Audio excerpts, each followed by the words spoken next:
ఎవరి యొక్క శక్తి గొప్పదైనా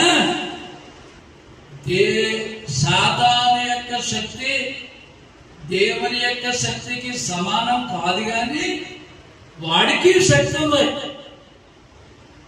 ప్రియులారా, అది నిజ శక్తి కాదు. సాతానుకు కలిగిన ప్రతి శక్తి దేవుని యొక్క నిజ శక్తిని వంకరి చేస్తాడు. కాబట్టి ప్రియులారా, సైతాను శక్తి దేవుని శక్తి ముందు నిలబడదు. కాబట్టి దేవునికి పనిచేయడానికి మనిషి కావాలి, కానీ సాతానుడు కూడా మనిషే కావాలి.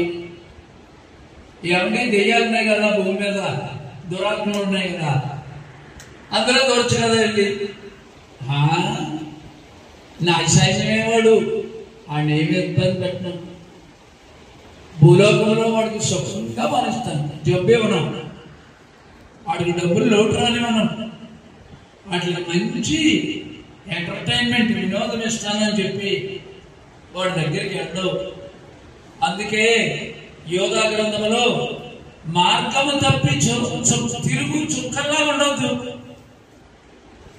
మనం ఎలా ఉండాలి? ఆకాశ మండలములో నక్షత్రాల వలె. ఏమండి?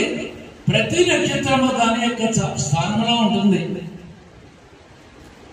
ఆ నక్షత్రాలు ఎలాగైతే ఉండి దేవుని యొక్క పగటి నేరుటకు సూర్యుని, రాత్రి నేరుటకు చంద్రుని దేవుడు చేశాడు.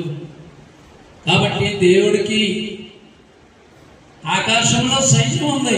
పగటి నేరుటకు దానికి ఎండవరు సూర్యుడు, రాత్రి నేరుటకు చంద్రుడు ఉన్నాడు.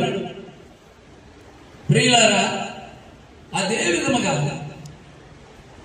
మనల్ని కూడా ఏరడానికి దేవుడు ఆకాశ మండలంలో నక్షత్రము వలె కదలక నీకిచ్చిన స్థానంలోనే ఉండు అని ఇక్కడ చెప్పారు. పగలప్పుడు చక్కగా జరుగుతుంది అని చెప్పారు. కాబట్టి ప్రియులారా, మనము దేవుని యొక్క శిలువ సైన్య వీరులకు, ప్రతివాడు కూడా నన్ను వెంబడించండి అని దేవుడు చెప్పాడు. ఆయన మామూలు యుద్ధాలకైతే తుపాకీ, బాంబు, అణుశక్తి